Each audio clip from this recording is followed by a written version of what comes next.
네, 권중의 알걸리즘 시작해 보도록 하겠습니다. 오늘은 특별한 손님을 모셨습니다.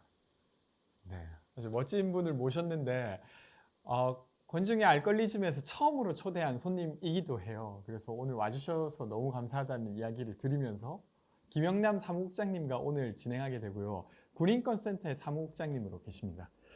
오늘은 고 변희수 하사의 판결문을 좀 읽고 그리고 그 이후에 군과 관련된 이야기를 좀 나눠보려고 해요. 그리고 군인권센터에서 어떤 보셨던 이야기 혹은 아니면 하시는 고민 이런 것들을 나눠보도록 하겠습니다.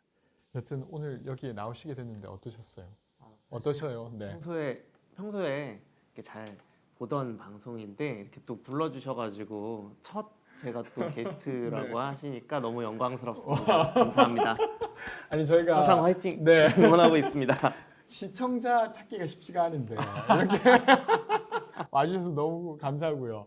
그래서 자기소개 조금만 더 해주시겠습니까? 네, 안녕하십니까. 저는 군인권센터에서 사무국장을 맡고 있는 김형남이라고 합니다. 변희수 하사님 사건과 관련해서는 변희수 하사의 명예회복과 복직을 위한 공동대책위원회에서도 함께 활동하고 있습니다. 예, 오늘 이렇게 불러주셔서 너무 감사합니다. 반갑습니다.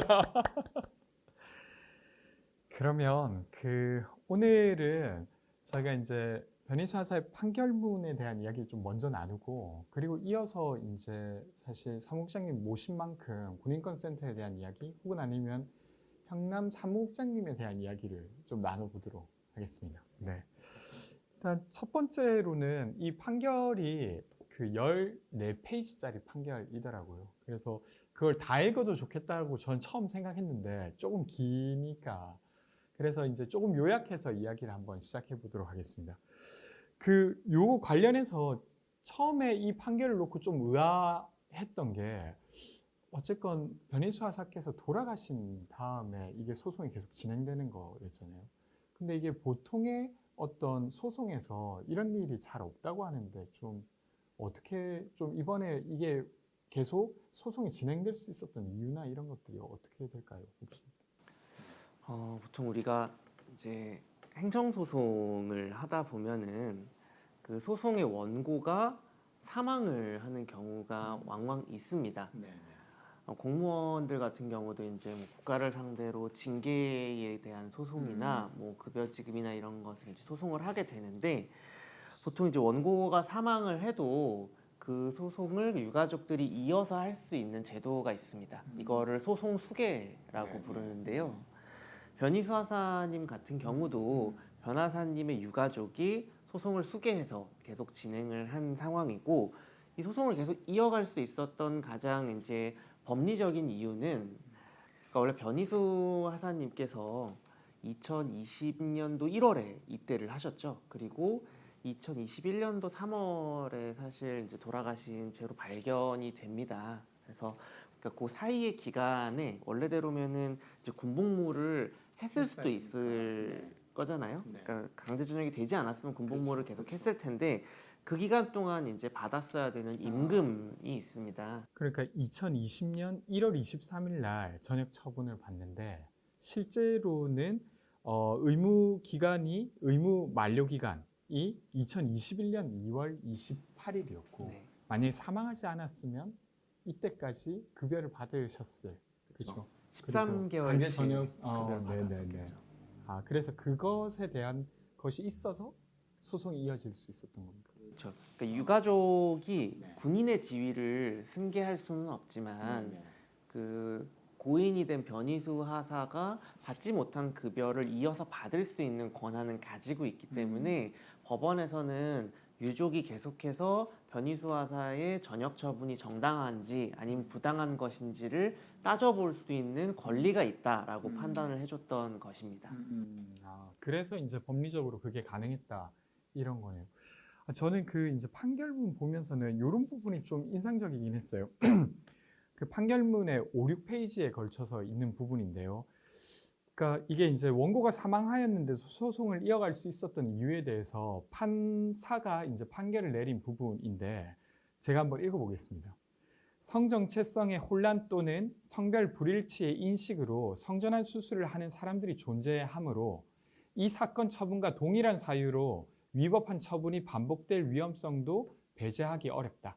따라서 이 사건의 처분의 위법성 확인은 행정의 적법성 확보와 그에 대한 사법 통제, 국민의 권리 구제 확대 등의 측면에서 필요하다고 본다. 이런 또 판결 내용이 또 있더라고요. 그래서 저는 그 처음에 이렇게 이야기해 주신 것을 들으니까 이해는 되는데, 이게 이 같은 일이 또 벌어질 수 있으니까 원고가 죽었지만 계속 이어갈 수 있게 한 것인가? 이런 게 아닌가 이렇게 생각했는데 그건 아니고, 이게 어떤 금전적 이익과 관련된 부분이 있었기 때문에 소송이 이어질 수 있었고, 근데 그것을 한 이유가 이런 이유도 있다. 이렇게 해석하면 될까요? 그렇죠. 네, 그러니까 지금 사실 방금 읽으신 부분은 판사 입장에서는 안 써도 되는 부분입니다. 아, 그래요? 판결문에. 제가 되게 그러니까 감동이라기보다는 뭐랄까, 이런 것까지 고려하는구나 이렇게 생각했는데. 그렇기 때문에 감동적인 거죠. 굳이 아, 쓰지 않아도 되는데 법리적으로는. 법리적으로는 네네. 판사가 이 재판을 계속 이어나가야 된다라고 판단하게 된 근거로서 아주 그 디테일한 법기술적인 측면만을 다루지 않고 이 사건이 사회적으로 갖는 의미나 우리 법체계 안에서 이 판결이 가지게 될 의미에 대해서 판사 스스로 해석하고 이 부분을 소송을 이어가야 되는 이유로서 지금 제시하고 있는 것인데 이 배경 지식이 조금 있어야 됩니다. 이 소송 자체에 대해서.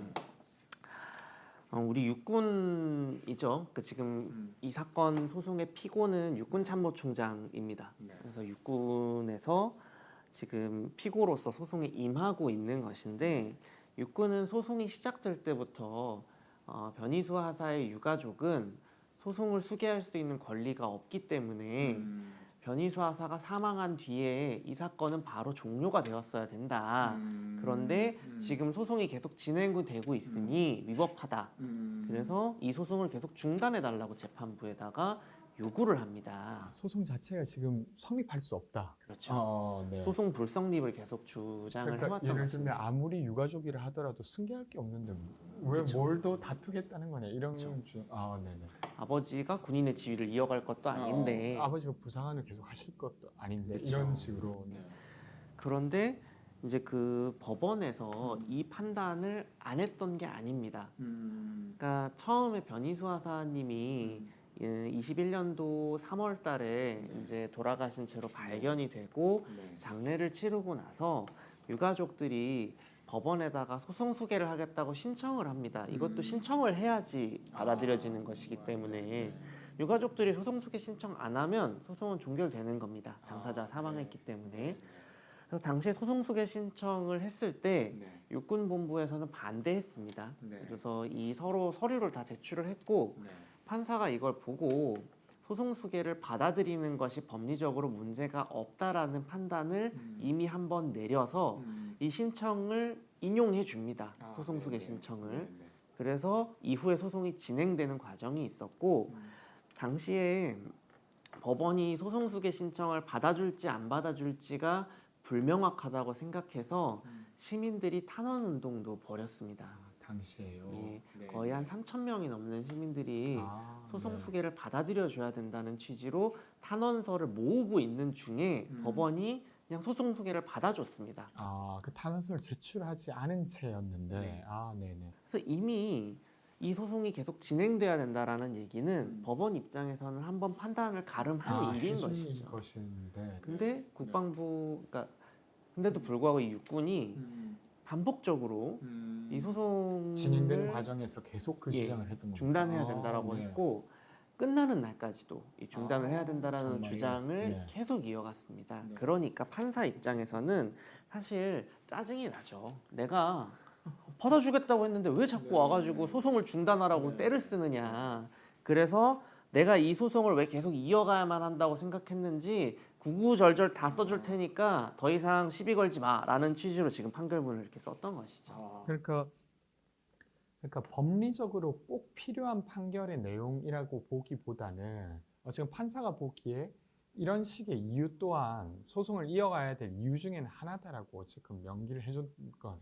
근데 이제 배경으로는 하도 군 검찰 쪽에서 군 검찰 법무관 입장에서 자꾸 이게 이제 소송이 진행될 이유가 없다라고 주장하니까 더 이런 게 들어간 게 아닌가 이렇게 보시는 거예요. 그렇습니다. 그래서 이게 그리고 이 대목에서 가장 좀 이렇게 눈여겨봐야 되는 것은 이 사건 처분과 동일한 사유로 위법한 처분이 반복될 위험성을 배제하기 어렵다라고 하는 것인데 사실은 그 급여를 청구할 수 있는 권한이 과연 유가족이 이 소송 수계를 할 수 있는 어떤 법적인 논의와 이어질 수 있느냐는 판사마다 판단이 다 다를 수 있습니다. 그 경우에도 네네. 그래서 어떤 경우에는 그 1심에서는 수계를 받아줬는데 항소심에서는 수계를 안 받아주고 대법원에 가서 다시 받아주라고 파기환송시키는 사건들도 있었습니다. 그래요. 이거는 재판부의 재량이기 때문에 딱 정해져 있는 게 아닙니다. 그래서 판사 입장에서는 반드시 전제가 되는 조건, 그러니까 급여 청구권이라는 것이 존재는 해야겠으나 이 급여 청구권을 인정할지 말지에 대한 부분도 판사의 재량이기 때문에 자기가 어떤 재량을 가지고 그 판단을 하게 되었는가를 지금 이 대목에서 아주 상세하게 설명을 해주고 있고, 그 중에 가장 큰 이유가 육군에서 이와 같은 반복적인 처분을 통해서 누군가가 또 피해를 보게 된다면 그 피해 회복이 불가능하기 때문에 그런 일을 막기 위해서라도 차제에 이번 사건을 통해서 법적인 판단을 한번 내리고자 한다. 여기서 만약에 판단을 내리지 않고 그냥 이 사건을 종결하게 되면 이 변희수 하사와 비슷한 케이스들의 이슈는 앞으로 계속해서 소송으로 이어질 수밖에 없는 좀 그런 소모적인 상황이 이어지기 때문에 법원 입장에서는 판결을 한번 할 수밖에 없다라는 취지로 이 판결을 했던 것이죠.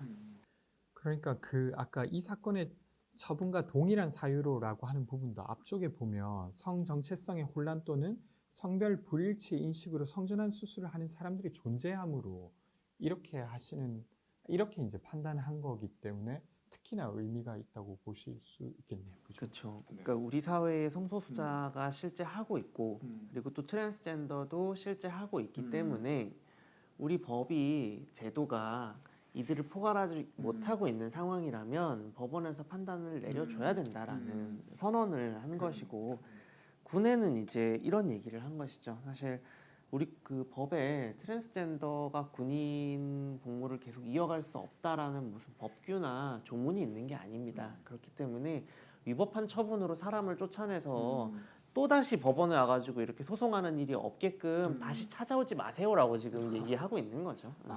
네. 네. 형님이 이야기해 주시니까 훨씬 더 이게 판결문이 입체적으로 이해돼요. 그래서 고맙습니다. 아마 들으시는 분도 비슷한 생각이시지 않을까 싶은데요. 그리고 이제 그 두 번째로 이제 좀 제가 주목했던 부분은 이런 건데요. 그래서 어쨌건 이게 육군이 전역 처분을 했습니다. 강제 전역 처분을 했었는데 그 전역 처분이 적법하지 않다고 이제 밝힌 부분이죠. 거기에 대한 이유를 제가 일단 먼저 읽어보겠습니다. 이 사건의 처분 당시 변희수의 성별을 여성으로 보는 이상 여성을 기준으로 군 인사법상 심신장애에 해당하는지 여부를 판단하여야 하는 바, 남성의 성징을 기준으로 한 음경상실, 고환결손은 군 인사법상 심신장애의 사유에 해당한다고 볼 수 없다. 이렇게 했죠. 그러니까 조금 요약하면 여성으로 보는 이상 사실은 음경상실과 고환결손이 심신장애 사유로 볼 수 없다고 했기 때문에 이것을 근거로 심신장애가 있다고 보고 그것을 근거로 해서 강제전역 처분을 했던 것 자체가 위법하다 이렇게 본 거네요. 그렇죠? 그렇죠. 사실 판결의 내용이 당시에 이제 법원에 방청을 갔던 분들이나 법조인 분들이나 뭐 다들 똑같이 하시는 말씀은 판결의 내용이 굉장히 깔끔하고 군더더기가 없었다라는 것인데요. 요약하면 변희수는 여성인데 왜 남성의 기준을 가지고 전역을 시켰느냐.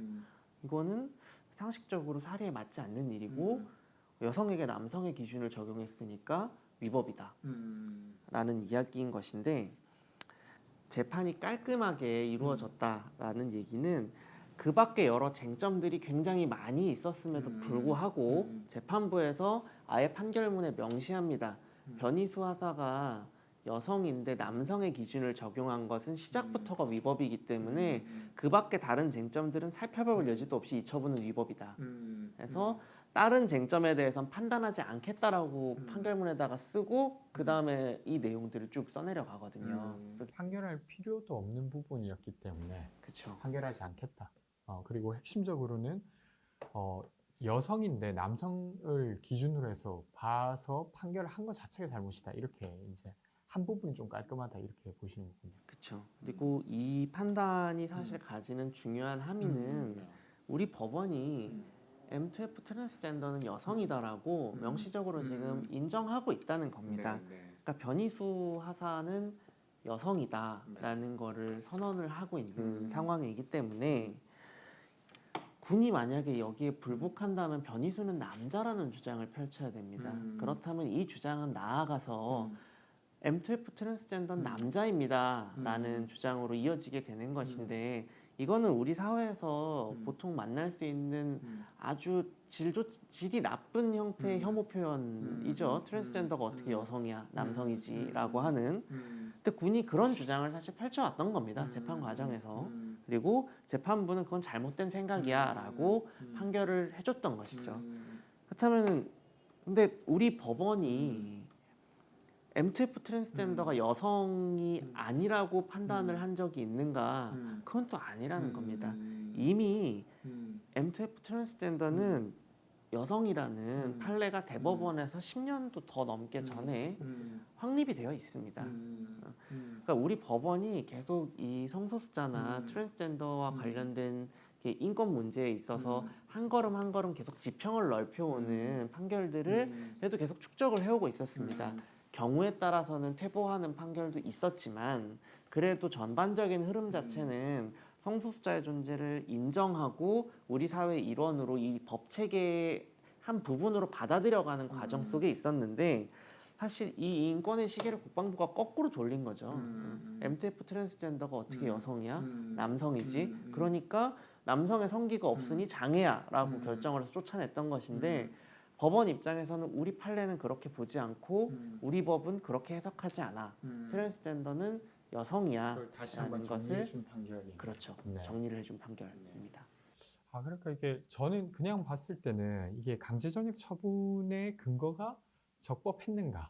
그게 적법하지 않기 때문에 강제징역 처분은 취소돼야 한다. 이렇게 조금 단선적으로 이해했는데 실제로 이 판결이 이루어졌던 과정에서는 그 어떤 혐오적 인식이나 이런 것들 계속 오가고 거기에 대한 반박을 해야 했던 이런 공간이었겠네요. 이 판결의 법정이. 네. 그래서 이제 실제로 변희수 하사님을 이제 법정에서 대리했던 소송 대리인단에서는 재판이 다 끝나고 난 다음에 이 재판 자체가 하나의 커다란 2차 가해였다. 변희수 하사에 대한 고인에 대한 명예훼손, 모욕, 2차 가해가 재판 과정에서 단지 여기가 법정이라는 이유로 계속해서 이루어졌었던 상황인 것이죠. 그게 사실은 또 육군이라고 하는 그러니까 국가 기관이지 않습니까? 근데 그 기관의 입을 빌려서 이야기를 하니 어떤 누군가가 보기에는 아주 권위 있는 사람이 말하는 것처럼 느껴질 거잖아요. 그러니까 그런 게 더 약간 이 판결을 보고 있는 사람으로 하여금 이렇게 판결이 나와서 다행이면서도 또 한편으로 조금만 이게 흐트러지면 되게 손쉽게 어떤 혐오적 상태로 너무 쉽게 넘어가겠구나 이런 게 좀 무서웠겠습니다. 사실 소송을 하면서 혹시라도 패소를 할까봐 조금 두려웠던 것은 패소를 하게 되면 육군이 법원에서 주장을 했던 이 혐오 표현들이 수용되는 과정으로 그러네요. 읽혀버릴 수 있기 때문에 그렇게 되면 사실 우리 사회에서의 소수자 인권이 퇴보하는 어떤 안 좋은 효과라는 건 굉장히 커지는 상황이었던 것이죠. 다행히 승소를 했기 때문에 이런 육군의 주장이 다 배척이 된 것이지만 이 소송을 하면 다 기록이 남습니다. 육군에서 제출했던 문서나 이런 것들이 영원히 기록에 다 남습니다. 그렇기 때문에 대한민국이 우리 대한민국 국군의 이름으로 이 변희수라는 한 사람과 치루었던 어떤 재판의 전 과정에서 어떤 이 나쁘끄러운 말들을 했었는가는 역사에 다 기록으로 남을 겁니다. 그리고 두고두고 사실 부끄러워해야 될 일인 것이죠. 아, 그렇군요. 네, 알겠습니다. 다음으로 한번 넘어가 보면 저는 아마 보시는 분도 많이 비슷하실 텐데 판결문을 읽어볼 이 경험이 많지 않잖아요. 저도 비슷했는데 근데 보면서 나머지 것들은 원래 이제 법원이 이 정도로 판결하는구나 이렇게 싶다가도 이 부분은 좀 아쉽다고 저는 느꼈던 부분이 있었어요. 그 부분을 제가 한번 읽어볼 텐데요. 그러니까 그 이제 판결을 남긴 다음에 조금 이어서 한 그 판결문의 내용입니다.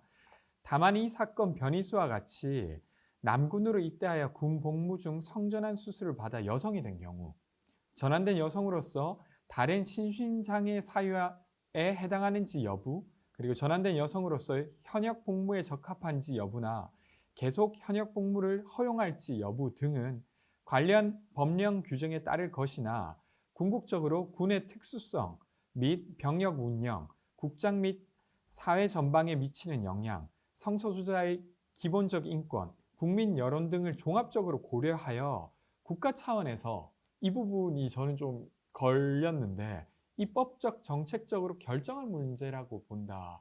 이렇게 한 부분이었어요.